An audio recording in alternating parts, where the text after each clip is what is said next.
Have you ever found a Bible verse confusing or frustrating? Or found two Bible verses that seem to contradict each other? Have you ever felt like something was missing from your toolbox during your Bible study? Well, First Fruits of Zion has just re-released a 10-week course designed to give you the tools you need to interpret the Bible in its original language, context, culture, time, and place. It's called HaYesod, the Foundation. We have the principal instructor and the author of the curriculum here today to tell us all about it. Put your hand in mine together. We will walk in harmony.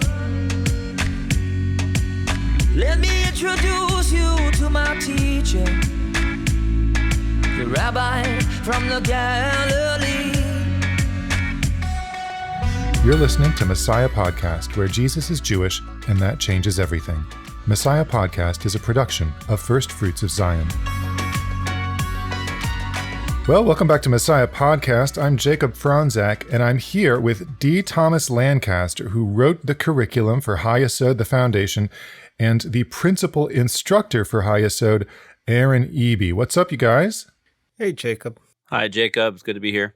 We're talking about HaYesod, the Foundation today, and we've said it enough times. Hopefully, people are starting to ask the question, what the heck is HaYesod, the Foundation? And Dan, you wrote HaYesod, the Foundation. So before we go any further, maybe you can sum up what it is for the novice listener. Yeah, I'd be happy to. So HaYesod goes way back, way back. HaYesod, like you said, it means the foundation. And it goes back to when our boss and colleague, Boaz Michael, was first out on the road teaching with First Fruits of Zion back in the 90s. And he tells this story about having been to Australia and teaching a whole conference there. And then leaving Australia on the flight home, he just felt this sadness over leaving these disciples behind with no tools to move forward on their own. And so he wanted to devise a course or write some sort of study course that would give them the foundations for how to access the scriptures themselves from a Messianic Jewish perspective. And so that was the origin of the HaYesod course. Okay, so that goes way back to the 90s, and that came out, the first iteration of this came out in the early 90s then. And since then, it's gone through a couple different versions. First Fruits of Zion has learned a lot in the 30 years that we've been doing teaching, right? And so we're able to express the material a lot more succinctly this time around. And I think we're able to get to the heart of the matter to really lay out what are these foundations that people need in order to understand the Bible from a Messianic Jewish perspective. What we need is a good understanding of the land of Israel, the people of Israel, and the scriptures of Israel as they would be understood from a first century perspective. Nice. And as you mentioned, it has been recently rewritten, and I want to come to that in a moment. But first, I want to explore this idea of a Messianic Jewish perspective. I'm a seminary graduate, and I got 14 commentaries on Romans.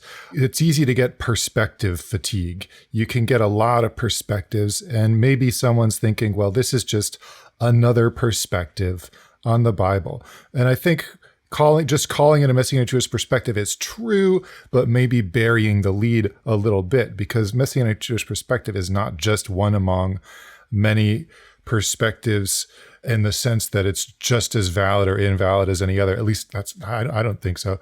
So maybe Aaron wants to take a crack at this. What would you say is uniquely powerful about a Messianic Jewish perspective as far as scriptural interpretation? Well, I think most Bible interpreters would agree that the most important component in interpreting the Bible is context, right? You have to read a verse in its context, and that doesn't just mean read it in the context of the paragraph or even the chapter. You of course you have to know where the book fits into the whole biblical narrative, and you can even go beyond that and say, well, how does the Bible fit into its broader context? I think that's where a Messianic Jewish perspective is really helpful, because the first followers of Jesus, or Yeshua, were Jews. He himself, Yeshua, was born as a Jew. He taught as a Jewish rabbi in the land of Israel, the home of the Jewish people. And he taught in a very normative, a surprisingly normative way about Jewish things. And the same was true about Paul and Peter and James, or should I say, Shaul, Shimon, and Yaakov. Their culture, their customs, their interpretations were all Jewish. So from a Messianic Jewish perspective, the New Testament becomes very familiar territory. So often readers not only fail to grasp the meaning of the text because they missed that Jewish context, but they don't even realize what they've missed, that they've missed something. And so a Messianic Jewish reading really adds color and depth, and it untangles the passages that seem cryptic, that the people so often gloss over. Yeah, we're putting the text against the correct background in the correct context, and they sort of just, all the verses just come to life. Yeah, it clicks together all of a sudden. It's like when you come at the New Testament text, especially with a Messianic Jewish perspective, reading it as Jewish literature, written to Jewish people, written from a Jewish hand. Oh man, it's just like, it's the difference between black and white and color, or, black and white. And I don't know. It's like people refer to it as like, it's like I've got a whole new Bible. I feel like I've been born again. These are the sorts of things we hear when people start to study with us. People start to learn these foundations of how to approach the text, how to understand the text, as if you were listening to Yeshua speak and you were there present with him, and you had all of the same assumptions and the same cultural assumptions that he had, and the same set of contextual clues that he's delivering on. It's a complete turning over of a new leaf. You might feel like, oh, I know the Bible so well. I've been studying the Bible my entire life. But I'm telling you, this is something different. And I think you hit on something important there, because there are a lot of academics and scholars who acknowledge the Jewish context of the Bible and the New Testament in particular, but there's something different about not just changing the material that you use to compare, but putting yourself at the feet of a Jewish rabbi. That's what I think is different between a Messianic Jewish perspective versus an academic perspective that properly incorporates the Jewish context. It's that you've now changed your posture. You are adopting those presuppositions into your own mentality as you're reading these scriptures and hearing these interpretations. Yeah, I was having lunch with a local pastor one time, and I forget what I was reading. I think it was a Jew to the Jews, and he's like, "What's that?" And I sort of explained it to him. I was like, "Yeah, the apostles kept practicing Judaism and all this stuff," and he's like, "Yeah, I know that," because he had read the academic literature. But he went on to say that, well, they shouldn't have. The apostles were mistaken. And I was like, whoa, dude, like I had that same conversation one time with a pastor, actually a dean of a seminary. I sat down and had that exact same conversation. He was like, yeah, the apostles didn't get that Judaism was over. Yeah. Like, if you're not chill with the apostles, how are you chill with the gospels? But that, you have to acknowledge that's a very honest statement there. The idea that Christian interpretation has moved on from where the apostles once were. He's accurately describing a Christian interpretation. Yeah, we can be appreciative of the self-awareness involved in the theological catastrophe that's occurred here. So, Dan, you mentioned that the script has been revised. Obviously, the tech is better. We have better cameras. Our AV crew is only multiplying their abilities and talents. So, of course, re-recording all the stuff made sense in terms that we can create a better product. However, there has also been some changes to the content of HaYesod. Not big, gigantic, sweeping, we made a mistake changes necessarily, but there's been a shift in emphasis that I noticed when I was going through it and that I really appreciated. And maybe, Dan, since you did this rewrite, you can tell us what's new in this edition of HaYesod. Yeah, I would love to. Yeah, there's definitely a shift in emphasis. You picked that up, that's for sure. So the original version of HaYesod and even the second version of HaYesod, the emphasis was really on the Torah, with the idea that the big discovery, and you could sum up the whole ministry of First Fruits of Zion at that time with maybe the phrase, hey, the Torah isn't done away with. Jesus didn't come to cancel the law. Matthew 5:17, right? And then we just we're camping on that verse, and it was a very exciting idea. This was a huge discovery for us. We had a book at one time called Torah Rediscovered, and that really was the emphasis. That was the thrust, and that was a necessary first step for sure. But what we were not really factoring in was that in addition to the Torah not being done away with, in addition to the Torah not being canceled, you know what else isn't canceled? You know what else wasn't scrapped by the New Testament? The Jewish people. And so this is what I feel like was really missing from earlier iterations of HaYesod, earlier versions of HaYesod, that begin the discussion with the Torah is the wrong place to begin the discussion. You need to begin the discussion with the people of God. The whole course is supposed to be about the land, the people, and the scriptures of Israel, right? The land, the people, and the scriptures of Israel. These are the foundations that the whole Bible stands on. That's the theory of the course. But we were kind of giving the people of Israel short shrift in previous versions. So this version, for example, starts out strong with who are the people of Israel? Who are the people of God? Who are the Jewish people? And really trying to wrestle around with that and come to an understanding of that. And then their relationship to the other two foundations, the land of Israel and the scriptures of Israel. And that from there, then we can begin to build, and we can take on a lot of what really are fundamental questions that should be absolutely basic, such as, well, what is salvation? What is faith? What does faith mean? What is grace? We talk about grace versus law. Okay, well, what is grace exactly? And how's that understood? There's an answer you may have heard in the church, but there's also an answer that comes right out of the Hebrew scriptures of what grace means. And so we just go through all these very simple, very basic ideas and really lay out, here's the terminology, here's the what is discipleship? What does it mean to be a disciple? Or we come to Paul and we say, what does Paul mean by under the law? By defining this terminology, this gives us a whole toolkit for opening the Bible and being able to read it for ourselves with a Jewish understanding. So that's what really the rewrite was focusing on. And then, of course, finally, the big change in emphasis for us at First Fruits of Zion has been to adopt what we call a kingdom perspective. And that is the understanding that the gospel message that Yeshua taught was about the coming kingdom of heaven. He's focused on the coming kingdom of heaven. He's not focused on putting up a mezuzah on your doorpost. He's not focused on some of these ancillary matters of basic Torah observance. They should go without saying. They certainly did go without saying in the life of Yeshua and in the Gospels.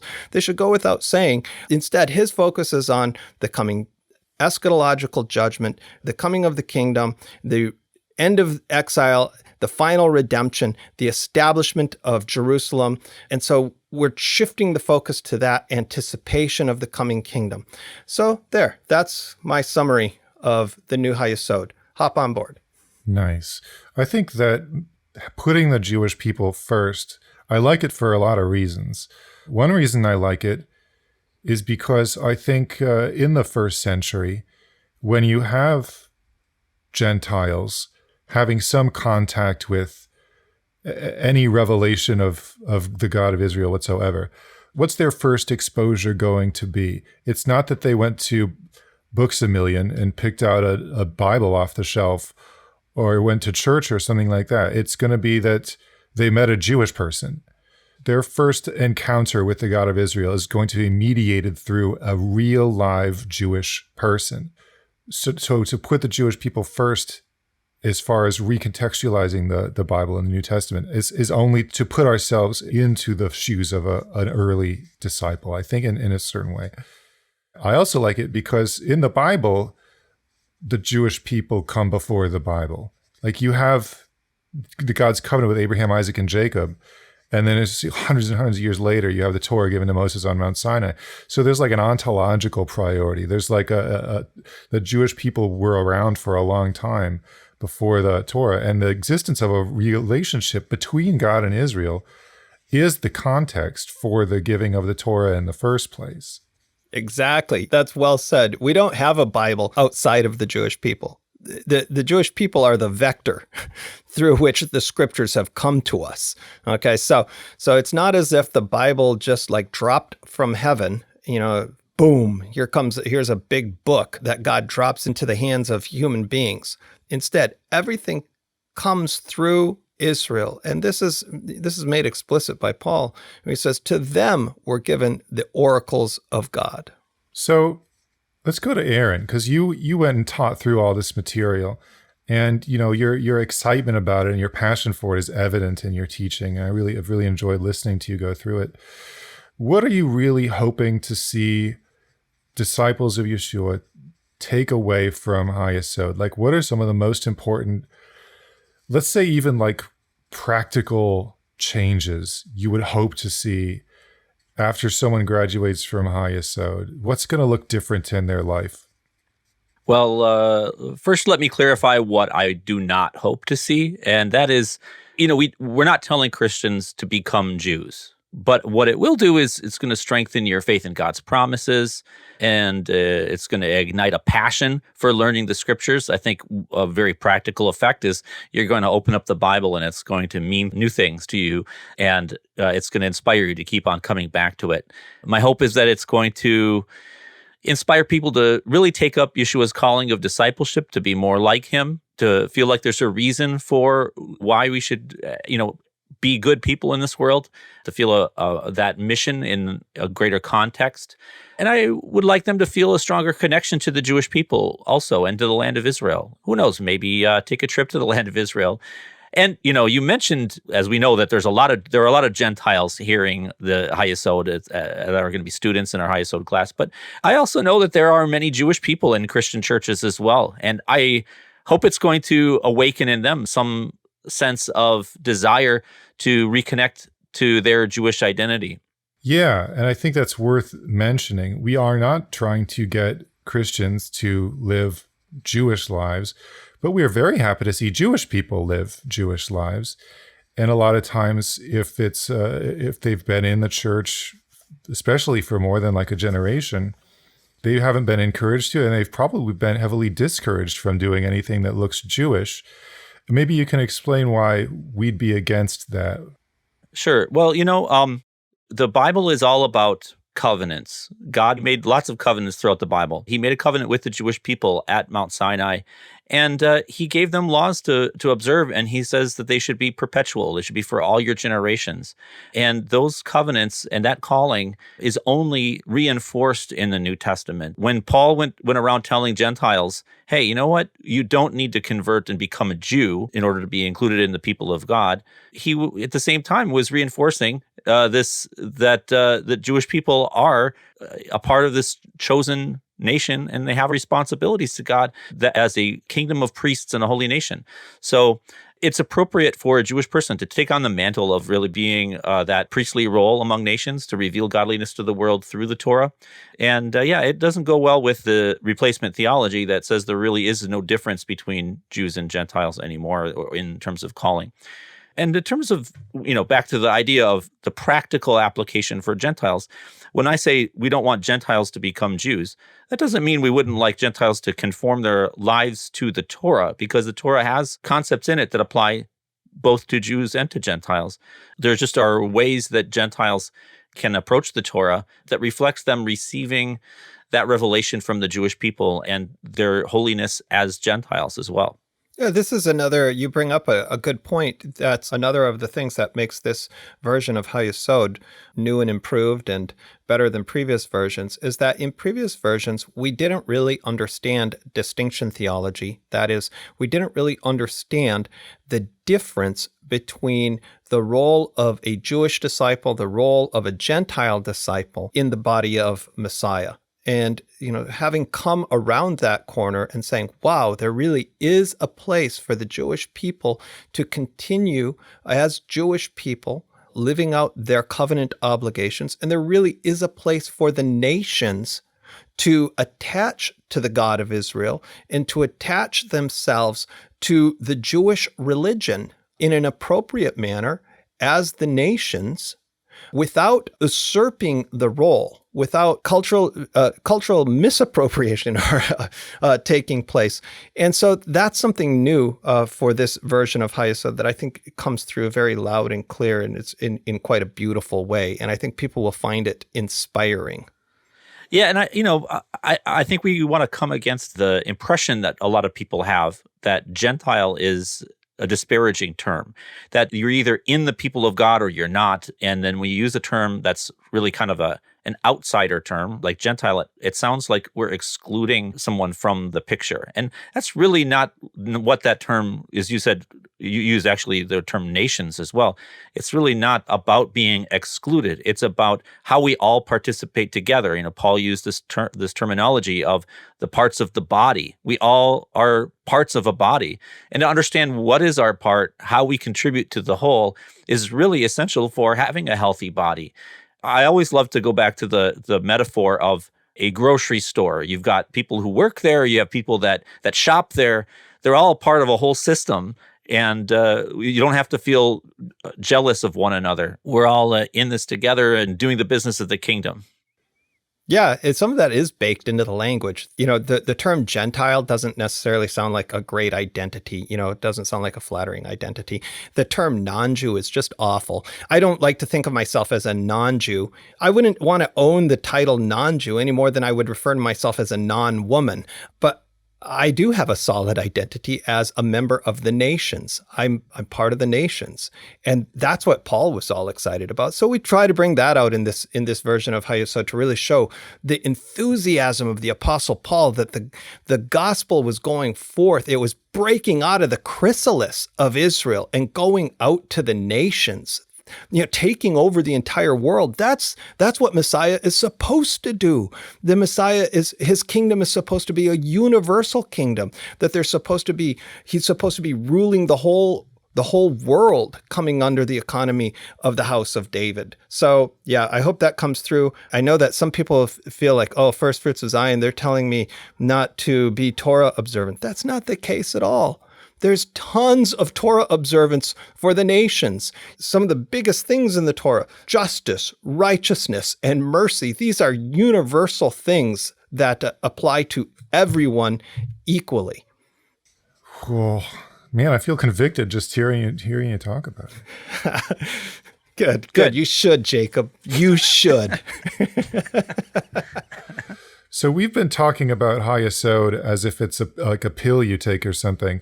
Tell me, what is HaYesod as a physical object I can see or touch? All right, that's a great question. We probably should let people know exactly what it is we're talking about. We said HaYesod means the foundation, but we didn't really explain what the course is. It is a study course. It's essentially a Bible study course, and this is the way it works. There's a video component. There's 10 video lessons that you watch online. You can get there at our website, ffoz.org. You go to our website and you can sign up to watch these 10 video lessons.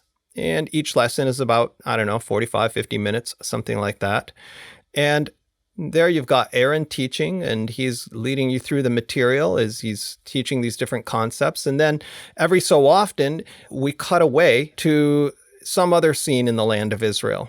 So Aaron's in Jerusalem, he's teaching in Jerusalem, and then we head out to some location in the land of Israel to teach out in the field on location with my colleague Boaz Michael and myself on location, saying, hey, here we are standing in the Galilee, and let me tell you about what happened here. That's kind of the idea of the video component. And then meanwhile, students are following along. You get to follow along in a workbook and with fill in the blank questions and so forth to make sure you're paying attention and getting all the critical notes. That's the HaYesod course, 10 lessons. Comes with a workbook. The whole thing can be done online, or you can do it in a group context. You could get a whole bunch of people together in your living room and get a dozen HaYesod student workbooks and watch the videos together as sort of a home Bible study or a Sunday school class environment. It works great for that. Lots of different applications. You can find it all. You learn all about it at ffoz.org. I gotta say, those Israel segments are really beautiful. They're breathtaking. The scenery that you get to see and the connection that you feel, you really feel like you're there in the land, and it makes everything come alive so much more than just me being the talking head in the Brahm Center. It's really worth seeing because it will give you a whole different perspective on the Bible and on the land of Israel. Yeah, that is one of the, I got to say, that is one of the major upgrades from all previous versions of HaYesod is the cinematography on this one. Not only have we moved up to high definition, but we've got some beautiful drone footage, sweeping panoramas. Yeah, so if you've never been to Israel, this is a cheap way to get a tour of the land of Israel. If you have been to Israel, you're going to love seeing it from this perspective. Nice. Now, I have gotten questions personally about the change in how you get into HaYesod. For people who have maybe done this before, we used to, if you wanted to do HaYesod, you had to go through like an interview process, and we really made you jump through hoops to be a leader. And if you wanted to be a student, you had to know a leader or convince someone to be a leader.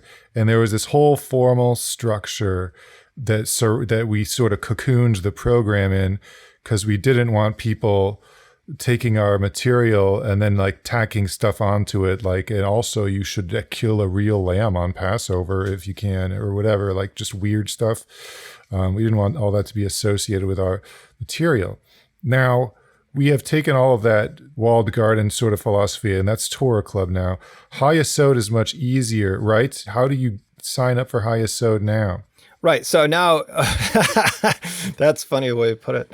Yeah, we just gave up on that. So now you just go to the website, you pay for the course on the website, and boom, you're registered. You're a registered user, and you can access the videos. You own them. They stream to your computer, and you can watch them as often as you like. And that's it. Simple as that.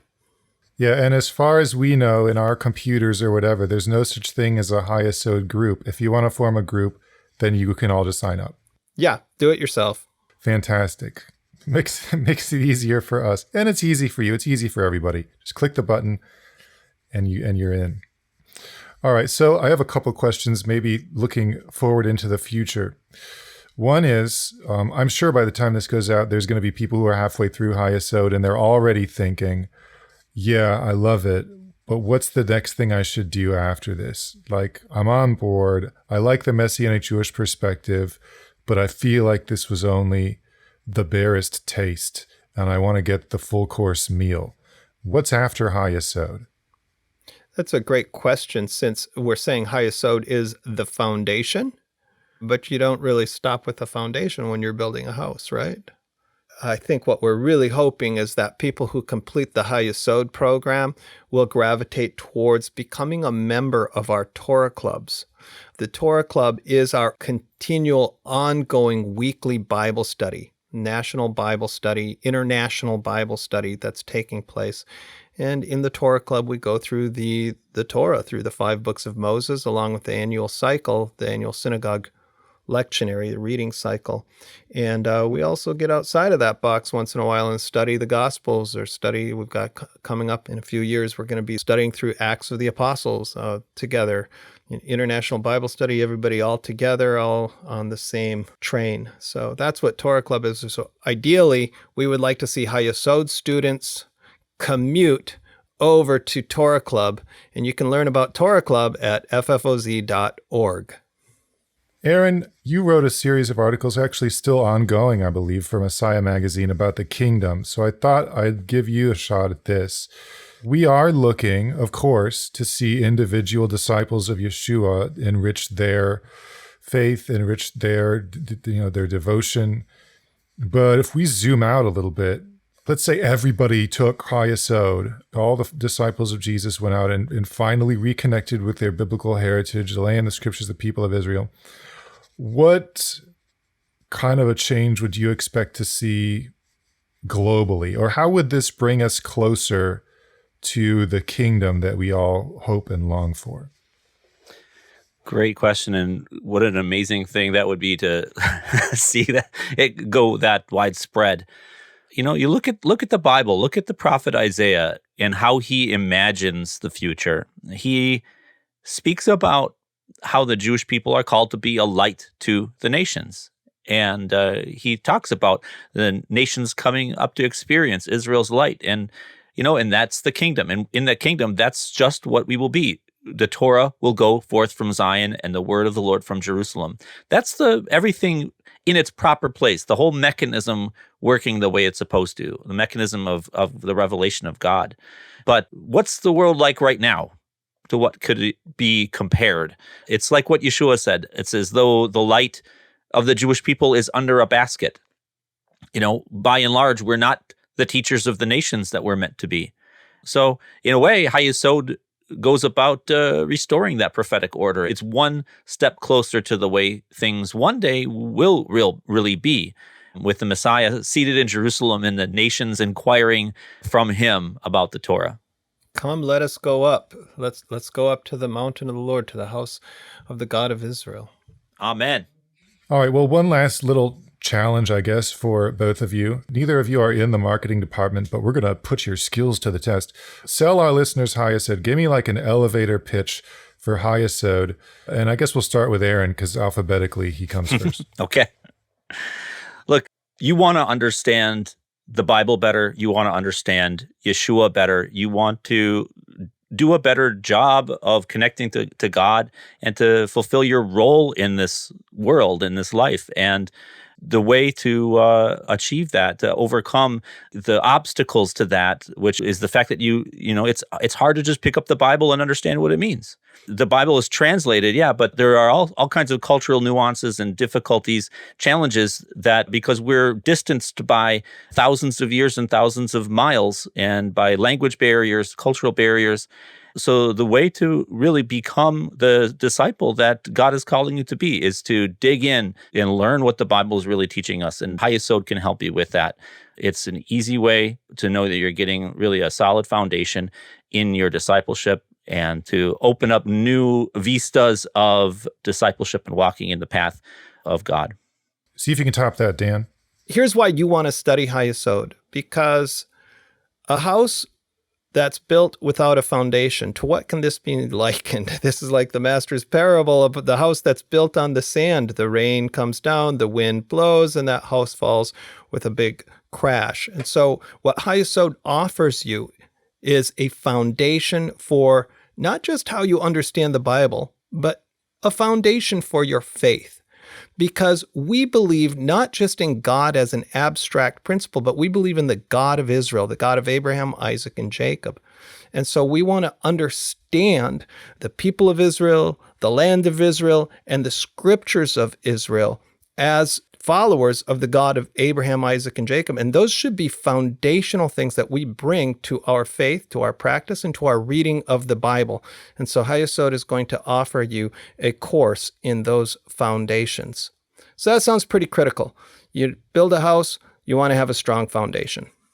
So, I'm a seminary graduate. I had my undergrad, went to Liberty University and got whatever the bachelor's degree version of a seminary sort of material was. And I came into HaYesod and learned a lot. HaYesod gives you the tools to make sense of the Bible.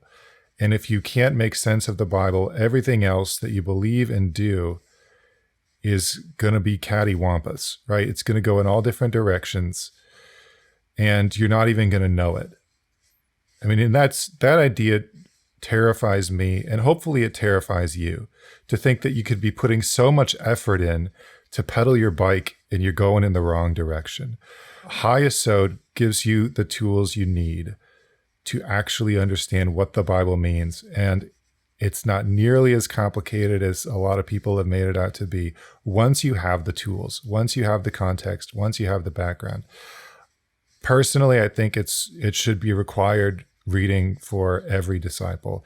And I hope as many people sign up for it as possible. And invite your friends and your family and some people you don't know, and make your pastor go through it too. Go to ffoz.org and sign up for HaYesod today. It's fantastically easy. It's delivered right into your electronic device of your choice. You don't even have to buy a workbook, although you can if you want to. Thanks, Dan and Aaron, for being here, and thanks to all of our listeners for tuning in for today's Messiah podcast.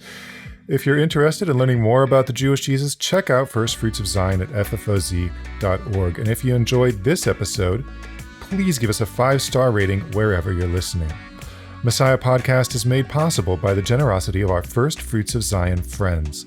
FFOZ friends are people like you who support our mission and get loads of exclusive Bible commentary, teaching, and content. You can join today at ffoz.org. Tune in next time for more great conversations. Until then, shalom. Let his word cover you and me, like the waters cover the sea. Let his love cover you and me, like the waters cover the sea.